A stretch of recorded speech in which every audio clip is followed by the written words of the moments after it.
Fabcon, amoy nakaka-joyful.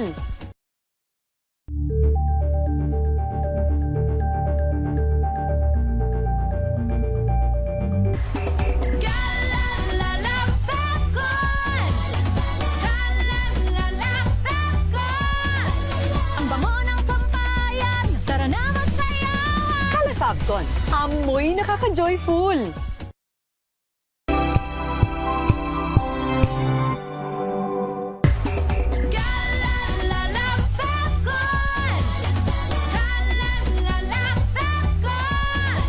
Ang bango ng sampayan, tara na magsayawan. Fabcon, amoy nakaka-joyful.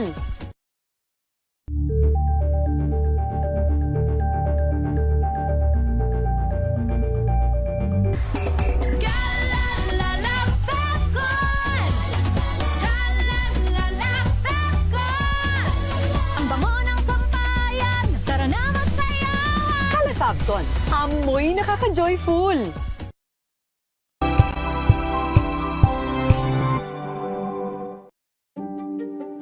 Buklatin ang mga pahina.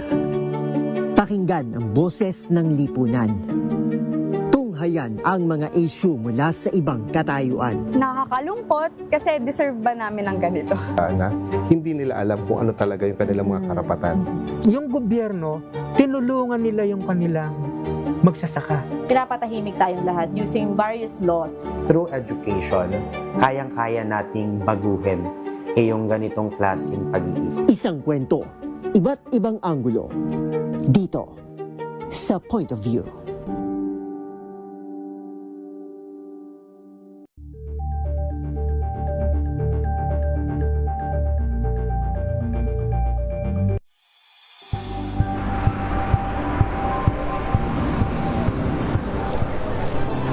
Ating mga eksperto. Dito lang sa Expert Opinion. Ito ang The Better ang News. TNVS. Trending and Isang kwento, iba't ibang anggulo. Dito, sa Point of View. Bawat pananagutan ating tatalakayin dito sa Hoy. Bawal yan. Pilipino, dito lang sa Music, Matchable Entertainment and Lifestyle. Ito ang MBC TV Network News. Una sa Pilipinas, una sa Pilipino.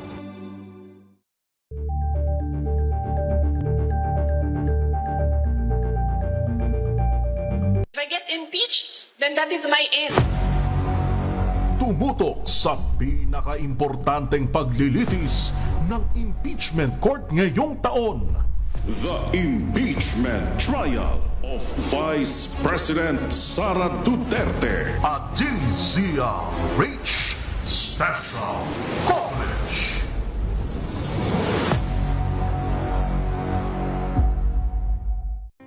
Angel po si Angelo Palmona sa giiwan sa inyo ng isang magandang umaga.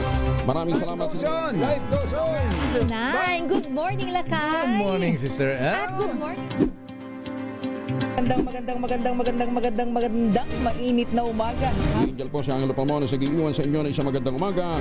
Maraming Sa salamat. Pilipinas, una sa Pilipino. Maagang balitaan, maagang usapan sa mga issue at balita. Kasama si Kuya Angelo Palmones sa Magandang Umaga Pilipinas. Mula Lunes hanggang Biyernes.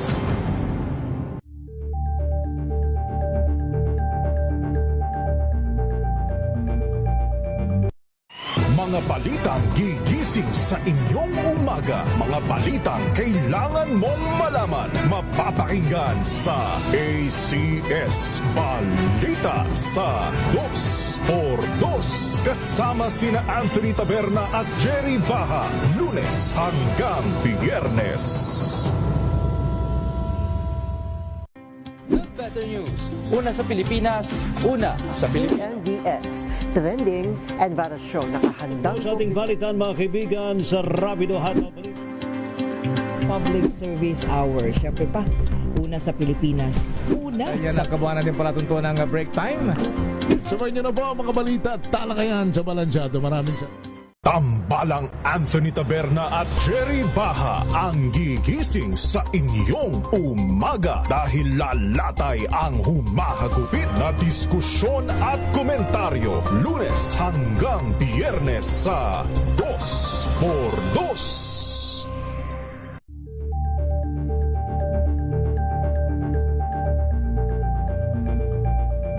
Alamin ang mga maiinit na isyung pambayan, mga balitang kailangan mong malaman, usapin sa pamahalaan, politika, ekonomiya at kabuhayan. Ito ang mga dapat mong malaman, pakialaman at pag-uusapan dahil kayo ang tinig ng mamamayan dito sa Damdaming Bayan. Live sa DZRH Radio, DZRH TV at DZRH Digital. Kasama sina Lakay, Deo Makalma at Elaine Apit. Araw-araw, Lunes hanggang Biyernes. Damdaming Bayan.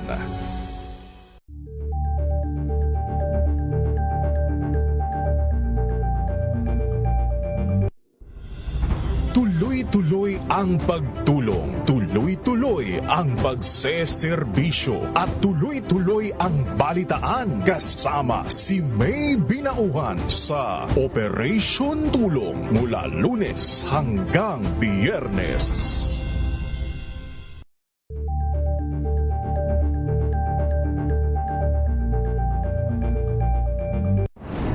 Kung good vibes ang hanap mo, dito ka na sa sigurado! Mula sa mga istoryang nagbibigay ng inspirasyon hanggang sa mga kwentong may dalang solusyon. Mga balitang pampagaan, pakiramdam at pampaganda ng araw. Hindi lang ba sa good news, kundi the better news. Mula Lunes hanggang Biyernes, 1:00 ng tanghali sa DZRH TV. Angel po si Angelo Palmona sa giiwan sa inyo na isang magandang umaga. Maraming salamat. Life goes on! Nine, good morning, Lakay! Good morning, Sister Ann. At good morning. Magandang mainit na umaga. Angel po si Angelo Palmona sa giiwan sa inyo na isang magandang umaga. Maraming salamat. Pilipinas, una sa Pilipino. Tumunog na ang gandingan para sa kalikasan. Ang nagkamit ng parangal bilang Best News Anchor ay walang iba kundi si Angelo Palmones ng Magandang Umaga Pilipinas, DZRH Radio 666 kHz.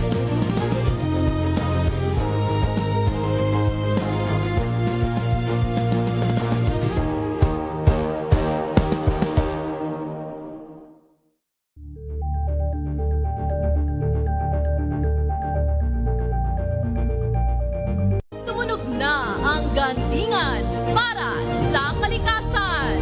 Ang itinanghal bilang Best AM Radio Program Host ay si Cesar Chavez para sa special on Saturday ng DZRH.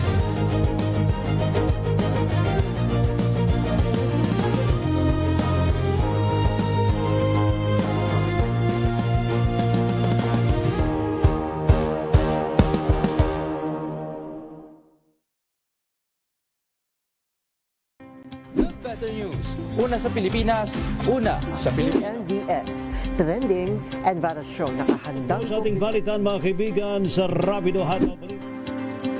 Public Service Hour. Siyempre pa, una sa Pilipinas. Una Yan ang kabuhanan din palatuntunan ng break time. Sabay niyo na po ang mga balita at talakayan sa Balansyado. Maraming salamat. Ito ay bunsod ng naitalang 17 individual na ang kanilang naaresto. Ng Metro Manila Development Authority o MMDA ang No Contact Apprehension Policy o NCAP sa Metro Manila. Sa ang ilang mga dokumento ay peke. Hindi rin legal ang employment na ipinangako sa kanila. Sa mata ng batas, mananagot ang sangkot at may sala. Dahil sa bawat paglabag, may karampatang parusa. Alamin ang mga pananagutan sa likod ng mga bawal. Dito sa Hoy! Bawal Yan! Tuwing Sabado, 11:30 ng umaga. Dito lang sa DZRH TV.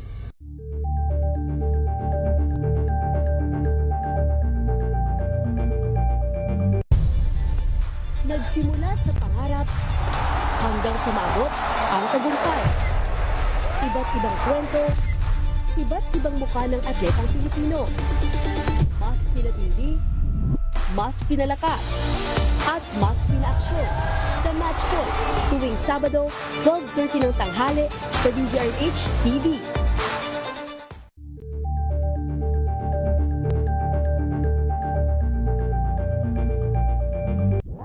got you covered. From the hottest hits, exclusive interviews, kilig to the bones fan meet experience, and hataw performances of your favorite stars. Saturdays, 12 noon, dito lang sa DZRH TV.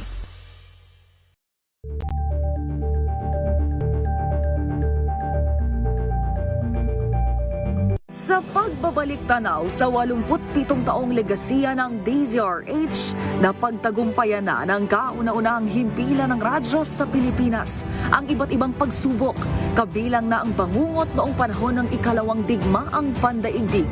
Impormasyong naihatid ng himpilang KZRH ang siyang naging kaagapay ng mga Pilipino at nakasama hanggang sa nakamit ang kalayaan. At nang muling mapas sa kamay ng mga Pilipino ang kasarinlan, nagbukas din ang panibagong yugto para sa himpilan. Mula sa KZRH na kalaunay naging DZRH, ang mga balita at impormasyon ang nagsilbing gabay ng mga Pilipino. Naging hudyat ito ng panibagong simula at patuloy na paglago, kasabay ng pagsilang ng mga programang nag-iwan ng bakas sa kasaysayan at sa puso ng bawat Pilipino. Angel po si Angelo Palmona sa giiwan sa inyo na isang magandang umaga. Maraming salamat. Life goes on! Nine, good morning, Lakay! Good morning, sister. At good morning. Magandang mainit na umaga. Angel po si Angelo Palmona sa giiwan sa inyo na isang magandang umaga. Maraming Sa salamat. Pilipinas, una sa Pilipino. Ngayong ika-87 taon ng kauna-unahang himpilan ng radyo sa Pilipinas, ang DZRH patuloy pa rin magbabalita, magseserbisyo at magbibigay pag-asa sa iba't ibang sulok ng bansa. 1994 nga nang inilunsad ng One Nation, One Station sa inisyatibo ni MBC Media Group Chairman Mr. Fred J. Elizalde. Naabot ang nasa 97% ng populasyon sa Pilipinas gamit ang nationwide satellite broadcast. Patunay ang 20 relay stations mula Luzon, Visayas at Mindanao sa patuloy na dedikasyon ng DZRH sa loob ng maraming dekada.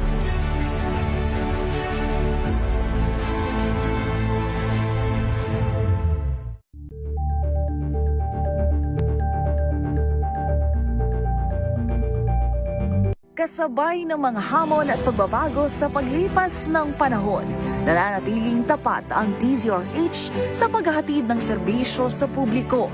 Mas pinalawak ang pagpapaabot ng balita at impormasyon, hindi lang sa radyo, kasama na rin ang telebisyon, live streaming at social media para ihatid ang mga kwentong makabuluhan at napapanahon saan ka man naroroon. Mula noon hanggang... sapagkat bakit ako yung garining ganakaniktay pa, ay alam naman ninyo tayo medyo kwan eh. Ha? Napapadali rin tayo sa minsay pang malakasang mga kwan eh, mga... ay, hindi joke only. Ako'y galing kasi sa kwan, sa coverage ng impeachment trial dyan sa Senado. Kaya ako'y wala na rin nga akong maisuot. Ako'y hindi ko na hinubad na ng aking ganiktay na rin. Ha? Talagang mainit ho ang kwan eh. Mainit ang pinkian ng mga katwiran at syempre, latagan ho ng mga testimonya at ebidensya, ano ho. Kanina syempre, meron na naman mga lumutang na mga bagong pangalan na kay recipient ng confidential fund. Of course, yung mga pangalang siguro kung kayo'y nakikinig at nanonood, maaaring kayo'y talagang magtataka, maiiyamot yung ilan at saka iisipin ng iba talagang bakit may mga pangalang gayan, yan gay talagang tumanggap ng pondo, pera ng gobyerno, yung pagong, yung pusa, yung belat, ano. Ano'y presenta kasi ng kanya ng prosecution. Ngayon, tinanong naman namin kanina at ako partikular ho nagtanong doon sa panig naman ng depensa na sabi ko, paano yan? Ano bang paliwanag ninyo riyan? Baka kinakailangan ninyo namang maiparinig din ng inyong panig. Yun na nga ho, sabi ho naman ni Attorney Michael Powa kanina, doon sa akin tanong sa kanya, sabi niya siya'y humihiling naman ng of course ng tiyaga at pasensya sa publiko na antayin naman yung kanilang panig. At sa takdang panahon, sa oras na sila naman, ang maglalatag din ng kanilang testigo at ebidensya, sasagutin nila yung mga naunang nilatag naman ho ng prosecution. Ganyan ho kasi sa impeachment trial, inuuna ho muna ang panig ng prosekusyon na makapaglatag at makapagpresenta kanilang testigo at saka mga testimonya.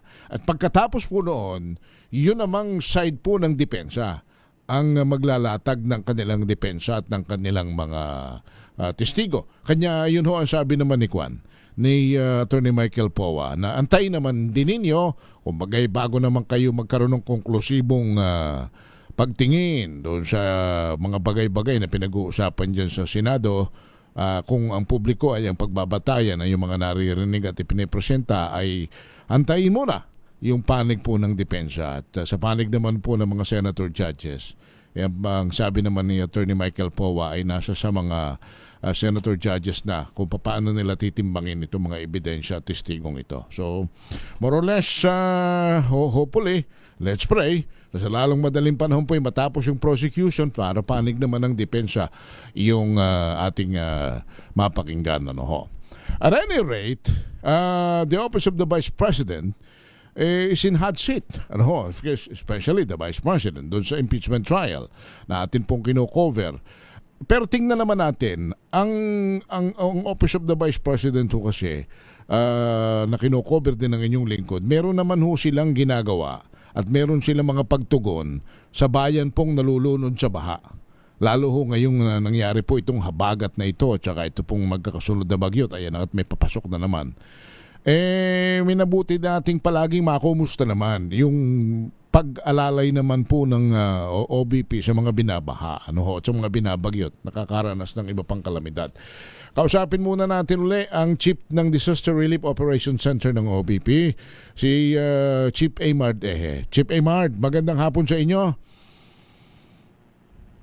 Magandang hapon po, Sir Henry. Opo. At sa inyong mga milyong-milyong taga-subaybay. Pasensya na kayo at kay akin uli nga abalahin sapagkat habang ako'y nagko-cover po ng of course, ang impeachment trial, pinapakinggan ko po yung latag ng mga ebidensya at testigo. Kung ako'y ordinaryong tao, ilalagay ko ang sarili ko sa ordinaryong tao, pwede kong isipin kasi na teka muna, ang Office of the Vice President, ano bang pinaggagawa nitong mga ito? Bakit ganito ang napag-uusapan dito na para bang puro confidential, puro na lamang intelligence fund, mayroon din namang mandato. Yung bang mandatong yan, unang-una, Chief Aymard, nagagampanan pa ng Office of the Vice President, especially yung pagtulong sa ating mga kababayan na nangangailangan. Opo, Sir Henry. Maganda po at inyo kaming binigyan ng pagkakataon. Sa kabila po kasi ng ingay ng politika, hindi naman po nagpapabaya ang ating Office of the Vice President sa aming mandato para dumamay sa mga nangangailangan. Sa katunayan po, Sir Henry, nung magmula nang pumasok po itong mga pagbagyo, simulan po natin siguro dun sa Quiapo dahil ito na yung unang malakas na bagyo na umila o nagpalakas doon sa hanging habagat. So kaya doon na po nagsimula yung pagbaha sa iba't ibang lugar. Doon po sa Quiapo, kung natatandaan ay nandoon kami sa Ilocos Norte noong mga panahong yun. Apo. Nakapagbigay po kami sa 3 bayan sa Ilocos Norte noong August 4 hanggang August 6. Batak, Ilocos Norte, sa Dingras, Ilocos Norte, at Paway, Ilocos Norte. Ito po kasi yung ating natignan na nangangailangan agad-agad ng tulong mula sa pamahalaan. Dito po, nakapagbigay po tayo dito na mahigit 7,000 pamilya. Pagkatapos po niya... Ilan, Chief? 7,000 pamilya? 7,000 pamilya po. Marami-rami ito. 7,034 to be exact. Ito po ay katumbas ng 35,170 individual. Opo. Nakapagbigay po tayo dito ng ng iba't ibang item, food bags, mga donated items po, tsaka yung mga first aid kits, diapers, etc. Iyan ho'y kilalang lugar ng ating pong Pangulo, kasalukuyang Pangulong Marcos, lalo na yung Batak, di ba? Yun na yung kanyang bayang, tama ba? Taga roon sila? Opo, sa pagkakaalam ko po ay taga-Batak po ang ating Pangulo. At tama ba yung narinig ko na kung di ako nagkakamali, kayo ay unang nakarating doon? Tama ba yun? Nung kasagsagan niyang Quiapo at Bagyo? Actually, Sir Henry, kasi simula pa lang. Opo, noong yung effects ng Quiapo, noong kami ay nasa Ilocos Norte at hindi pa nga masyadong ramdam yung epekto. So inuna po namin yung Batak, Ilocos Norte at yun po kasi agad-agad ang tumugon sa aming tawag, aming coordination, kaya nauna po ang Batak at sinundan naman namin to ng mga dalawang bayan pa, Bingras at Taway. At yung mga tao, kumusta naman ang kwan? Kumusta naman ang pagtanggap sa inyo? Well, hindi naman may kakaila na siyempre kayo'y taga-OBP, pumasok kayo sa lugar ng presidente. Aminin natin siya hindi, may mga pagtingin diyan na sabi, teka muna, baka kayo'y kalaban, baka kayo'y hindi naman kasi politika yan hindi natin maiaalis yan. Pero kumusta ang tanggap sa inyo noon? Sa totoo lang po, medyo parang nung simula, papunta pa lang kami ay medyo, yan ang aming tinitignan. Pero nagulat po kami sa pagtanggap sa amin ng mga taga Ilocos Norte. Mainit po ang pagtanggap sa amin at lubos-lubos ang kanilang pasasalamat. May mga ngiti sa kanilang mga labi. Makikita po naman ninyo sa mga pictures, yung aming during our relief operation. Opo. Kaya nagpapasalamat din po kami sa mga taga Ilocos Norte at mainit yung ang pagtanggap nila sa amin at masasarap ang mga pagkain sa Ilocos Norte. Oo nga. Pero teka muna, yan ay kasi kayo naman, siguro sa ating mga nakikinig at nanonood, kayo naman, lalo kayo sa sa Disaster Operations Center, walang politika riyan hindi naman, tama ba? Hindi naman kayo nagtitingin, bahala kayo rin sa impeachment. Basta kami kahit kung saan man lugar lupalop ng bansa yan, basta na may nagugutom, may nalulunod sa baha, may nawala ng bahay, pinapasok ninyo, walang kinalaman ng politika. Yan ba yun? Totoo po yan. Hindi namin yan tinitignan kung ano man ang kanilang political color. Basta kita po namin sa aming monitoring kung saan lugar yung kailangan. Yan po agad ang aming kinukonsidera. Regardless po kung sino yung mayor doon, kung sinong governor, o kung sino man yung mga taga roon. Ayun. Pero teka muna, kasi yung lugar na yan, Quiapo, biktima ng Quiapo, 70,000 families, 35,000 7,000 individuals, 35,000 7,000 families, 35,000 individuals. But pagkatapos ng Quiapo, merong, di ba, sunod-sunod na yun Paano yung ibang mga lugar? Opo, sunod-sunod po yun. Kasi pumasok din yung Luis and then yung Maymay. Habang pauwi kami, sinalubong na po namin yung dalawang magkasunod na yon. Pagdating po namin, nagpatuyo lang ng damit at sumalang po agad kami. Nagkaroon din kami ng relief operations po sa Barangay Bagong Silangan sa Quezon City, sa Kawit, Cavite at sa North Fairview, Quezon City. Nakapagbigay po kami doon ng sa mahigit 3,000 pamilya o katumbas na 15,150 individuals. Bukod po doon, Sir Henry, habang nagpe-prepara yung ating mga kasamahan dito sa Operation Center, yun pong aming kalusugan food truck, ipinalabas din po namin yan para naman tumugon doon sa mga first responders natin. Doon po sa area palibot sa Philippine Orthopedic, binigyan po natin ng mga makakain, yun po mga ating mga frontliners. Kasi kabilang na rin po dito sa nabiyayaan yung mga riders natin na kahit masama ang panahon, kailangan maghanap buhay, nabibigayaan din po natin ang mainit na pagkain po. Chip, medyo talagang, alam nyo, yung Pampanga tsaka Bulacan, medyo nakakadurog ng puso yung kanilang sinasapit sapagkat wala ng ulan.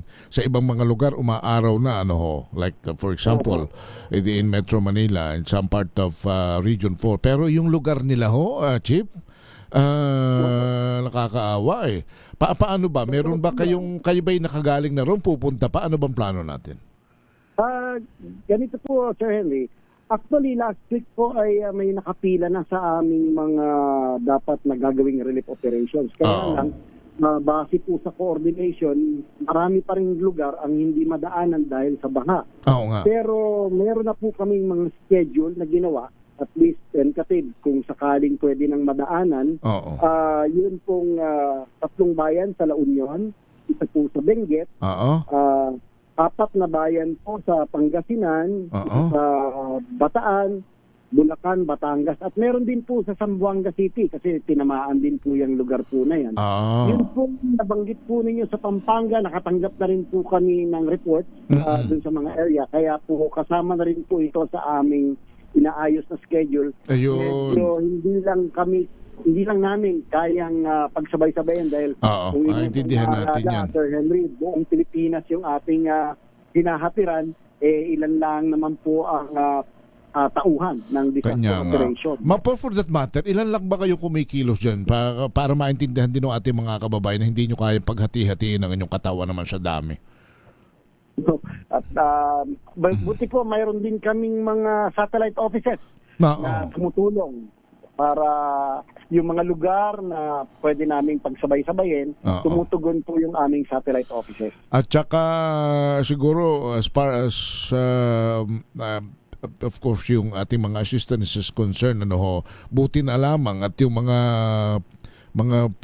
kababayan nating hindi nagdadalawang isip, Chief Amard, na magpadaan ng tulong sa inyo. I understand, hindi ho ba? Kasi as far as the fund of yung pondo ho ng OBP is concerned, hindi ho masasapat tama ba, Chief Amard? Actually, isang milagro or hindi ko paano po sasabihin dahil pagkagaling po namin ng Ilocos Norte, hinapos na po kami ng supply. Kasabay nito, nagtanong na po sa akin noon ang ating Vice President Inday Sara Duterte kung ano pa yung mga dapat naming gawin. At sabi ko nga, yung aming mga supply ay for delivery pa. Pero agad-agad, nagulat po kami, biglang nagdatingan the following week. Yung mga donasyon galing sa ating mga kababayan. Kaya parang may milagro na biglang may sumagot mula sa lahangit doon sa aming panalangin na sana may supply pa kami. Kaya nagdatingan po yung mga donasyon galing po sa mga kababayan po natin. Immediately, nirepack namin. Actually, hanggang ngayon, nagre-repack pa po kami yung mga nagdatingan ng mga tulong. Kaya nagpapasalamat po kami sa lahat po ng nag-donate at yung pong mga nagtitiwala sa Office of the Vice President para maging channel kami o instrumento kami ng paghahatid ng tulong sa ating mga kababayan. Meron ako mga komentong nakakarating sa akin na nababasa na ang sinasabi nila, the reason why pagka meron silang gustong ibahagi sa ating mga kababayan, they yung trust nila sa inyo sa OPP dahil wala pag nagdala kayo yung sako, walang pangalan, yung karton, walang pangalan, yung truck, syempre, dahil yan naman ay property ng Office of the Vice President, doon lang makikita yung logo ng Office of the Vice President. But tatama ba yun? Aside from that, wala nang kung kanino galing. Basta yun ay kilos ng Operation Center. Opo, totoo po yan. Kung makikita po natin sa mga ginawa naming relief operations, karatula lang po na Office of the Vice President. Walang pangalan kung sino ang Vice President, walang picture, at wala ring mga seremonyas na pag-aabot. Kundi yun talagang normal na procedure lang ng pagbibigay ng tulong. Wala po yung mga ating mga opisyales na para magpo-program pa, walang ganon. Wala rin daw wala raw ding wala daw mga local politicians na mga nakachaleko, yun ang sinasabi sa atin. Wala po. Kami lang naka-uniforme ng aming opisina. Yun lang para ma-identify naman at hindi mahaluan. Pero wala kung ika nga walang chichiburetche, basta diretso trabaho. Trabaho lang, walang kwan, wala nang drama-drama politika parang gayon ho. Opo, yun na nga po. At yun din naman ang aming kagustuhan kasi ang talaga namang aming hangad magkatid lamang ng tulong at wala nang iba. Sige po, so sa nakalipas hanggang siguro kahapon o hanggang last week, mga ilan na ang inyong nabahaginan na kung ang pag-uusapan natin ay numero ng pamilya at individual, simula pa yung binabanggit ninyo, nagaling kayo po ng Ilocos? Opo, sa ngayon nakaka-10,000 na po kami sa aming talaan. Nakakapag-10,000 pamilya na po kami at more or less nasa 50,000 na po ito bilang individual. Pero sa ngayon po, Sir Henry, nasa labas pa yung ating Pangasinan Satellite Office dahil nagsimula na rin po sila sa relief operations naman para sa San Fernando, La Union. At sunod-sunod na po ito yung aming schedule magmula ngayong araw hanggang sa mga susunod pang mga araw at mga linggo para ma-deliver namin yung ating mga relief items galing sa OBP at galing po sa mga donasyon ng ating mga kababayan. At yung mga gusto pang mga kababayan natin mula sa pribadong sektor na magpadaan po ng tulong sa inyo, malaya sila at makipag-coordinate lamang sa inyo at itong ating ginagawang ito, paraan naman ito ng pag-uulat sa kanila na yung pinaparating sa inyo, nadadala ninyo sa ating mga kababayan ng walang politika. Kanya minamarapat palagi namin kayo makausap, Chief Emard, kasi para yun namang nagtiwala sa inyo, marinig naman at makita na yun naman palang ating ipinagkaloob buong buo nilang walang labis, walang kulang na nakarating doon sa mga dapat pong mahatdan. Opo, properly documented po ang lahat ng ating activity. May mga pictures din at yun po mismo nag-donate sa atin. Sila rin po mismo nagsasabi na makikita nila na nakakarating. Kaya po yung kanilang pagtitiwala sa ating tanggapan sa Office of the Vice President ay isang malaking blessing na. Kaya ang tuturing na nga namin sa amin instrumento na lamang po kami ng ating mga kababayan para yung kanilang kabutihang loob ay maiparating natin sa ating mga kababayan na nangangailangan. Kaya lubos din ang pasasalamat talaga namin sa mga donors dahil malaking tiwala na ipinagkaloob sa amin. Ayan. At iwag lang aasa siguro with all due respect sa mga local politicians, baka mamaya iniisip nila bakit wala kami, hindi kami kasama sa nag-aabot. Big no-no ho yan, tama ba? Oo. Pagkakaalam ko bawal pa ang anti-EPAL bill, di ba? Siya nga pala, may EPAL bill nga pala tayo. Oo nga pala, maasbaran tayo ng batas. Talaga. Dapat pumupuntang politiko. Opo. Sige. So, Chip, siguro naman yung madali naman kayo mahanap sa Facebook at saka sa iba pang kwan kung merong gusto makipag-coordinate po sa inyo for partnership if ever. Ano ho? Bukas po ang ating tanggapan. 24 oras. Para sa mga gustong maghatid ng tulong, para maidala natin sa ating mga kababayan. At properly accounted, walang labis, walang kulang. Kung ano man yung ipadaan sa inyo, dadalhin sa inyo sa ating mga kababayan. At may mga nakaschedule na may mga binanggit na kayo, Pangasinan, Batangas, Bulacan, Zamboanga, Batangas, Bataan, magantay-antay lamang. La Union, meron pa rin kayong binabanggit. Magantay-antay lamang sapagkat medyo limitado ang inyong tauhan at saka yung inyong mga logistics. Opo. Darating po kami. At konting pasensya lamang po. Alright. Chief, salamat ng marami sa inyo at mabuhay po kayo. Maraming salamat po at mabuhay din po kayo, Sir Henry. Si Chief Emard Eje ng Disaster Operations Center ng Office of the Vice President. Para alam naman ninyo na kahit may mga politikang, hindi natin mayaalis yan. Alam nyo naman tayo sa Pilipinas, ang nagpapainog ng ating mundo'y Kung hindi man showbiz, ay politika. Eh, yung Vice President ho kasi nasa hot seat eh. Especially the President, ano ho. The Vice President. Yung kanilang mga tao naman, utos ng pangalawang Pangulo, akin ang impeachment, bahala kayo, magtrabaho kayo para sa mga nangangailangan Pilipino. Thank you, Chief Amard. It's 6:06. We'll be back. I'm Henry Uri. Balansyado!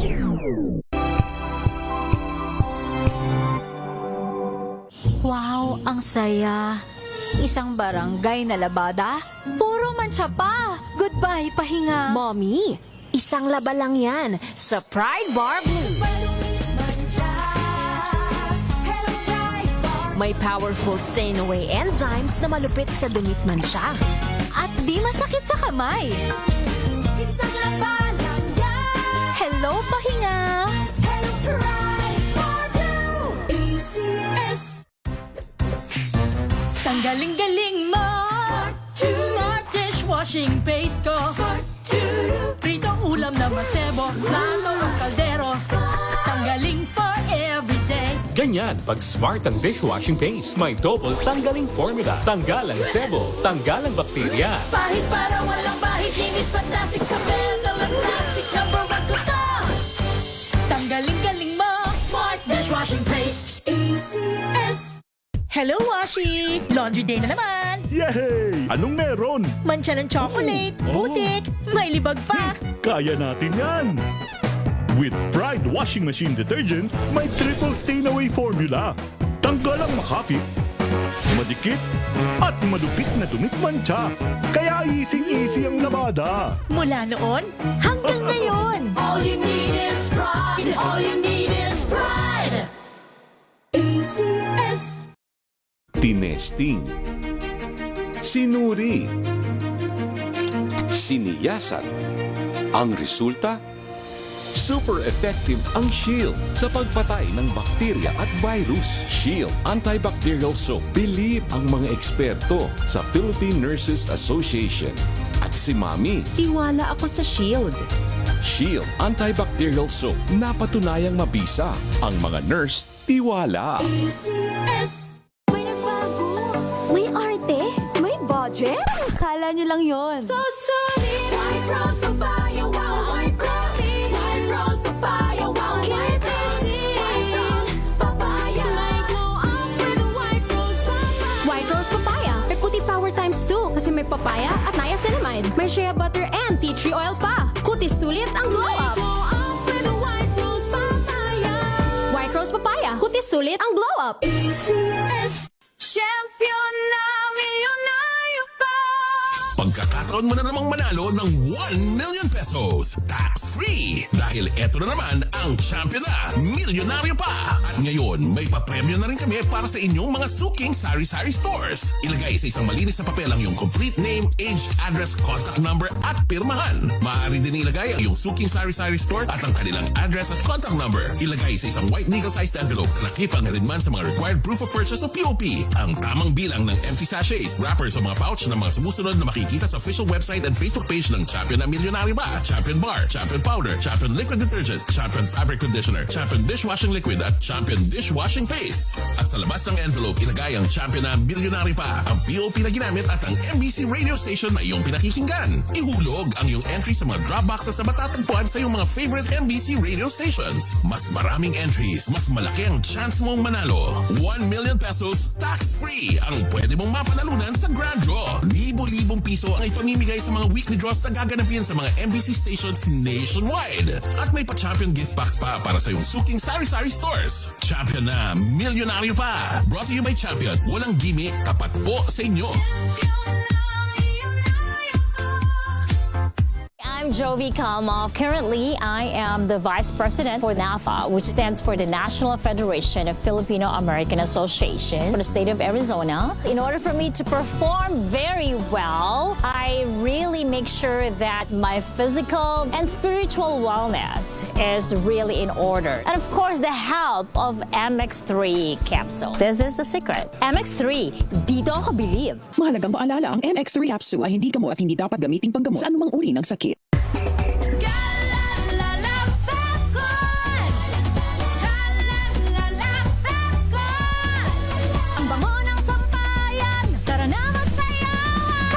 Falcon, amoy nakaka-joyful.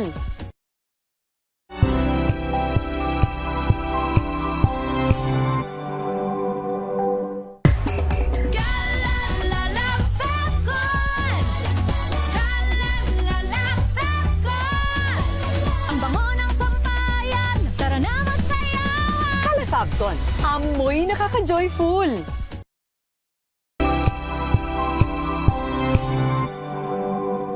Hello, Washi! Laundry day na naman! Yay! Anong meron? Mancha ng chocolate, putik, may libag pa! Kaya natin yan! With Pride Washing Machine Detergent, may triple stain-away formula. Tanggal ang makapit, madikit, at malupit na dumit mancha. Kaya easy-easy ang labada. Mula noon hanggang ngayon! All you need is pride. All you need is pride. ACS. Sa lahat ng bagay, simula pa lang, siguraduhing max protection na. Kasi pag kulang ang proteksyon, baka madaling masira. Sa ngipin, dapat may max protection din. Max sa halaga ng unique toothpaste. With Max Protect Formula, help stop cavities before they start, while keeping breath fresh. Try unique maximum fluoride protection para max alaga, max protektado. ACS.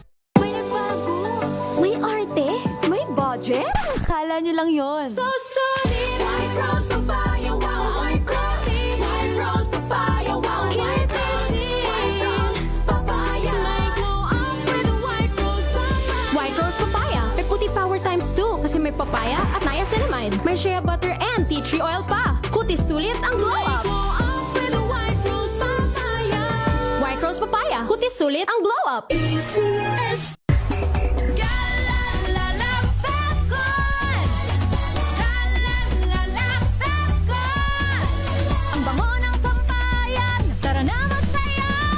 Falcon, amoy nakaka-joyful.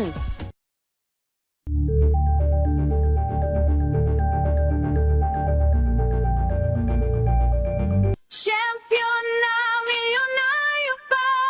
Pagkakataon mo na namang manalo ng 1 million pesos. Tax-free! Dahil eto na naman ang champion na milyonaryo pa. At ngayon, may papremyo na rin kami para sa inyong mga suking sari-sari stores. Ilagay sa isang malinis na papel ang iyong complete name, age, address, contact number at pirmahan. Maaari din ilagay ang iyong suking sari-sari store at ang kanilang address at contact number. Ilagay sa isang white legal-sized envelope na nakipang na rin man sa mga required proof of purchase o POP. Ang tamang bilang ng empty sachets, wrappers o mga pouch ng mga sumusunod na makikita sa official website and Facebook page ng Champion na Milyonaryo Ba, Champion Bar, Champion Powder, Champion Liquid Detergent, Champion Fabric Conditioner, Champion Dishwashing Liquid at Champion Dishwashing Paste. At sa labas ng envelope, ilagay ang Champion na Milyonaryo Pa, ang POP na ginamit at ang MBC radio station na iyong pinakikinggan. Ihulog ang iyong entry sa mga drop boxes na matatagpuan sa iyong mga favorite MBC radio stations. Mas maraming entries, mas malaki ang chance mong manalo. 1 million pesos tax-free ang pwede mong mapanalunan sa Grand Draw. Libo-libong piso ang ipamimigay sa mga weekly draws na gaganapin sa mga MBC stations nationwide.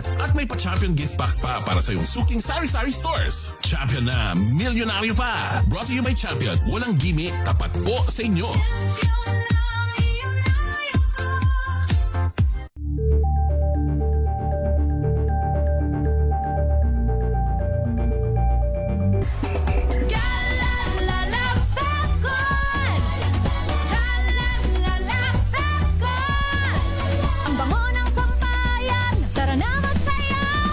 Falcon, amoy nakaka-joyful.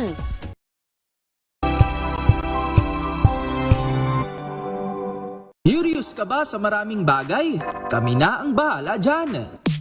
Aalamin, tutuklasin at bibigyang linaw namin ang mga katanungang bumabagabag sa inyong isipan. Sa programa kung saan ang bawat sagot ay galing lamang sa mga eksperto. Ang Expert's Opinion, tuwing linggo alas 3 ng hapon, dito lang sa DZRH TV.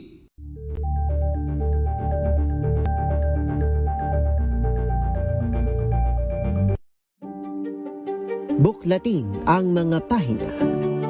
Pakinggan ang boses ng lipunan. Tunghayan ang mga issue mula sa ibang katayuan. Nakakalungkot kasi deserve ba namin ng ganito? Na hindi nila alam kung ano talaga yung kanilang mga karapatan. Yung gobyerno, tinulungan nila yung kanilang magsasaka. Pinapatahimik tayong lahat using various laws. Through education, kayang-kaya nating baguhin yung ganitong klaseng pag-iisip. Isang kwento, iba't ibang anggulo. Dito, sa Point of View.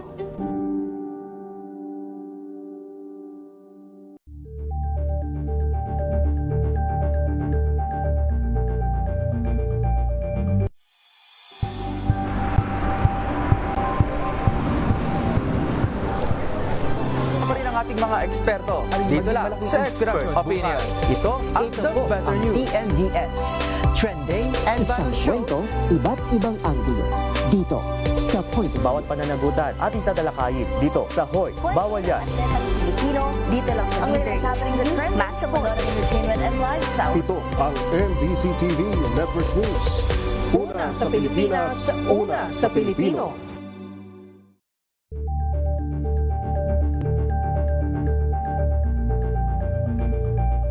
If I get impeached, then that is my end.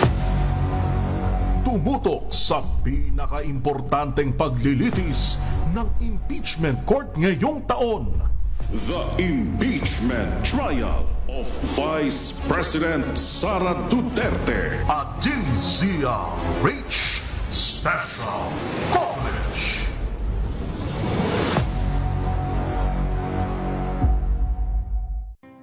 Angel po si Angelo Palmona sa gigiwan sa inyo na isang magandang umaga. Maraming salamat. Life goes on!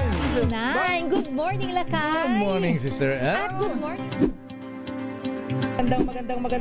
Magandang mainit na umaga. Angel po si Angelo Palmona sa gigiwan sa inyo na isang magandang umaga. Maraming Sa salamat. Pilipinas, una sa Pilipino. Maagang balitaan, maagang usapan sa mga issue at balita. Kasama si Kuya Angelo Palmones sa Magandang Umaga Pilipinas. Mula Lunes hanggang Biyernes.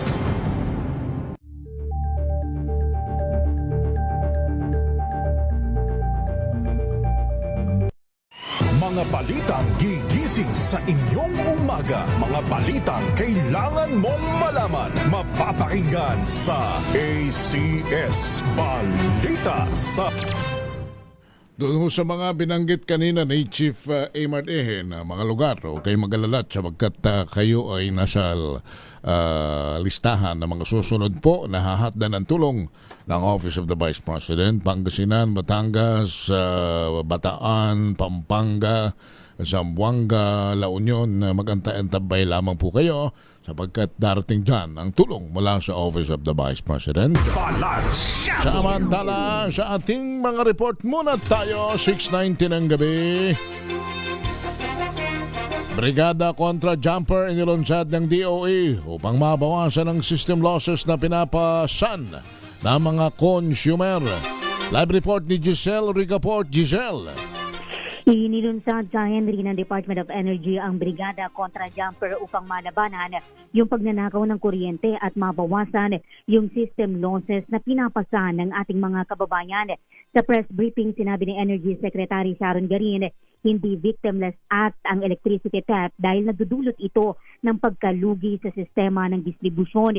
Hindi anya dapat hayaan na yung nagbabayad ng tama ang sumagot sa nakaw na kuryente. Nanawagan ng kalihim sa ating mga kababayan, agad i-report ang hinihinalang illegal electrical connection, jumpers o nagtatamper ng electricity meter sa pamagitan ng eGov.ph platform. Kailangan lang ilagay yung lokasyon, petsa at oras na naobserbahan, yung illegal na gawain, maikling description at iba pang impormasyon na makatutulong sa mga otoridad.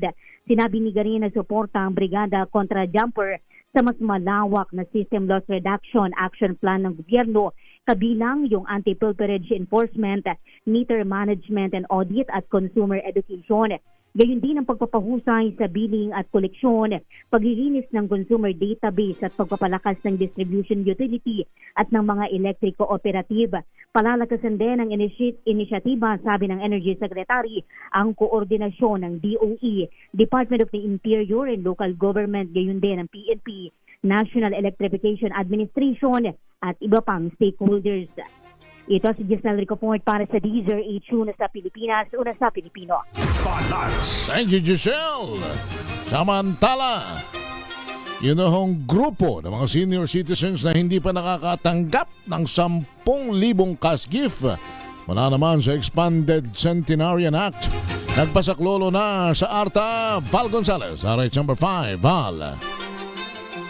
Henry, sumugod na sa tanggapan ng Anti-Red Tape Authority o ARTA sa Quezon City ang mga lider at ilang mga miyembro ng senior citizen upang idulog ang matagal ng pagkakaantala ng ayuda sa ilalim ng Republic Act 11982 o ang Expanded Centenarian Act of 2024 o ECA. Kabilang sa nagpasaklolo ang mahigit 1,000 miyembro ng Marilag Senior Citizens Association o MSCA sa Project for Quezon City na pinamumunuan ni veteran journalist Ben Rosario. Ayon kay Rosario, hindi nakatanggap-tanggap ang mabagal at palpak na pagpapatupad ng ECA dahil marami sa mga edad 80 hanggang 100 ay namamatay na lamang na hindi nakukuha ang pangakong benepisyo ng gobyerno. Sa ilalim ng nabanggit na batas, ang mga Pilipino nga abot sa edad na 80, 85, 90 at 75 taong gulang ay mayroong 10,000 cash gift habang 100,000 piso naman para sa mga aabot sa 100 taong gulang. Sabi ni Rosario, hindi lang ito problema ng Quezon City dahil libu-libong senior sa buong bansang naghihintay pa rin ng tulong na sa gamot na lamang din naman napupunta. Inireklamo ng grupo sa ARTA ang mabagal na proseso ng National Commission of Senior Citizens o NCSC na siya na ngayong namamahala mula ng tanggalin ito sa pangangasiwa ng DSWD. Niya, sa edad na 80 pataas, bawat madelay na araw ay araw at buwan ng paghihintay ay critical na sa kanilang kalusugan at kapakanan. Giit ng MSCA, hindi lang 10,000 pisong nakataya kundi dangal at pagkilala ng gobyerno, kaya nananawagan sila na bilisan ang pagre-release ng ayuda bago pa mahuli ang lahat. Ako si Val Gonzalez, DZRH, una sa Pilipinas, una sa Pilipino. Thank you, Val Gonzalez. Senior na pala itong si Baring Ben Rosario. Ben Ros! Hindi ka naman halatang senior Ito kasing si Ben Ros, kasama ko pa ito sa Russia nung... Kailan ba yun, Baring Ben Ros? 2017, 2018? Ha? Kakisig-kisig nitong mamang ito ay senior na pala, hindi halata. Samantala, Oplan Ligtas Eskwela, tuloy-tuloy sa Quezon City. RH23, Edwin Duque. Edwin? Henry, muling na inulusan ng Quezon City Police District ang programa ng Oplan Ligtas Eskwela sa ilang paralan ngayong araw. Ay kay QCPD Director Giselle Bo, ginawa ng PNP ang ganitong pamamaraan sa harap ng mga mag-aralong pang matiyak na ang kaligtasan ng bawat isa.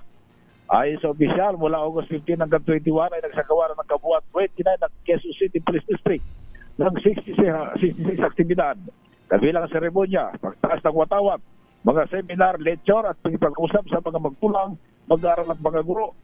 Ang inisyatiba niya na ito ay 1,120 mag-aaral ay upang isulong sa kamalayan, sa kaligtasan at palakasin din ang pagtutulungan ng PNP.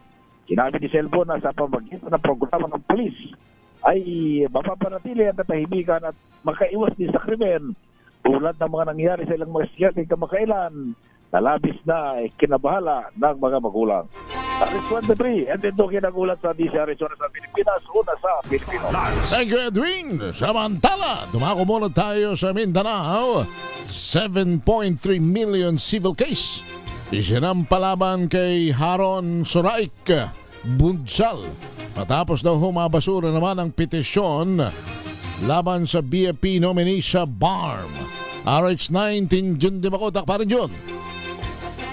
Parang Henry, nagsampa ng kasong damages and attorney's fees sina MP Suaib L. Uranon, MP Dan S. Asnawi at Commander Muhyiddin M. Osman laban kay Harun Soraik Bunsal sa Regional Trial Court, RTC 12 Judicial Region, Cotabato City.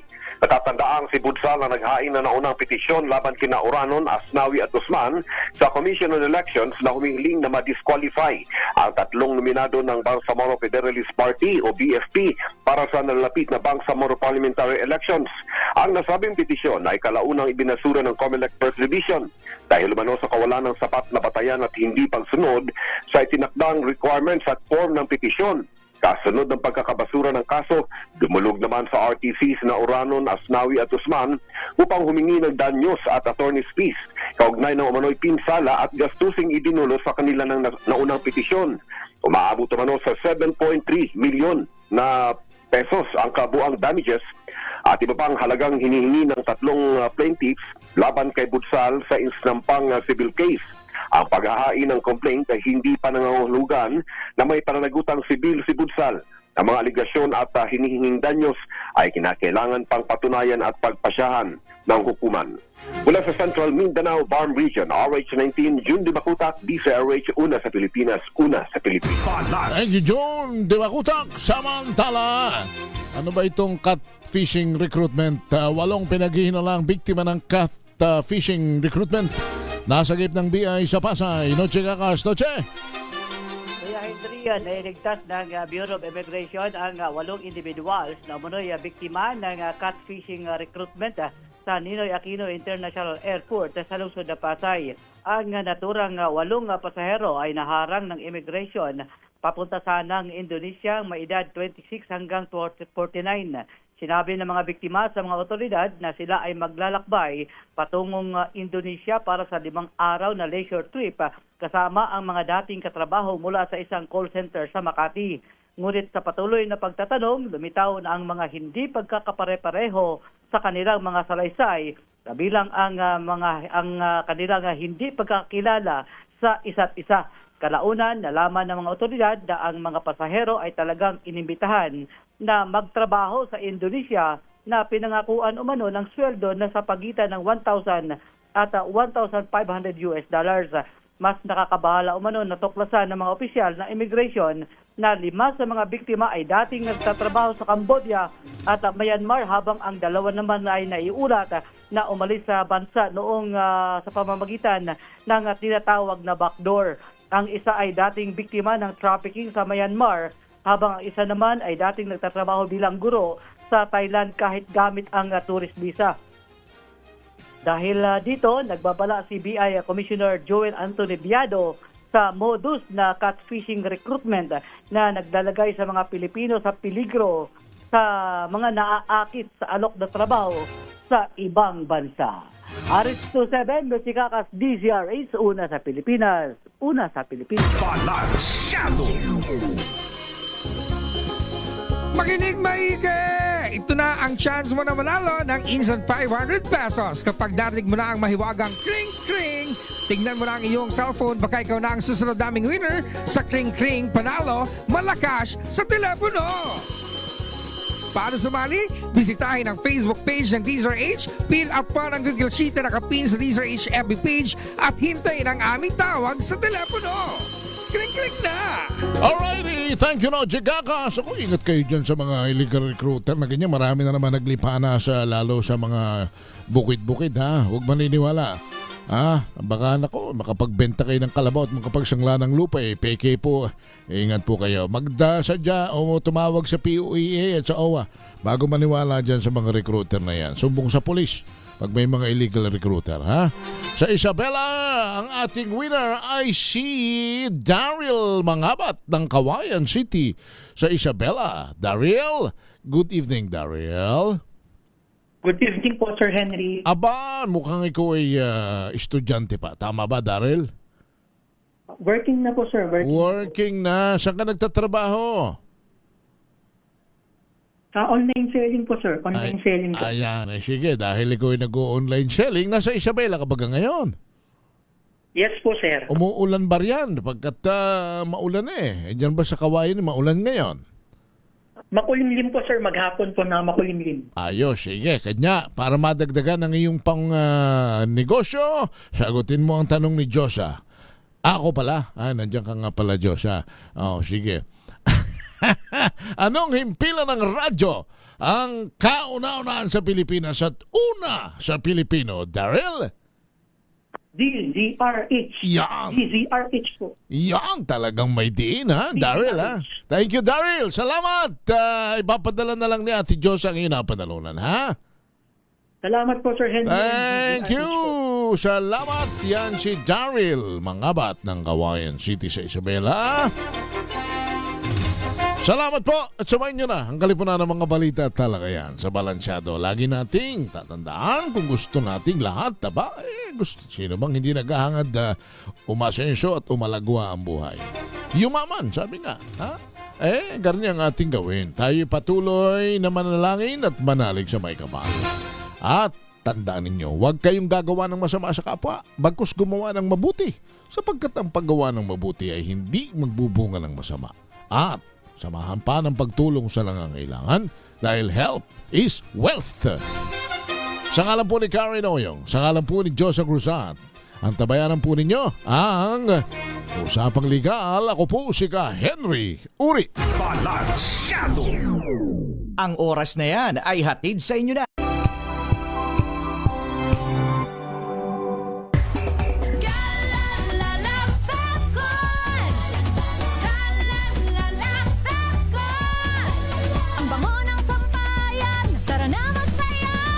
Fabcon, amoy nakaka-joyful.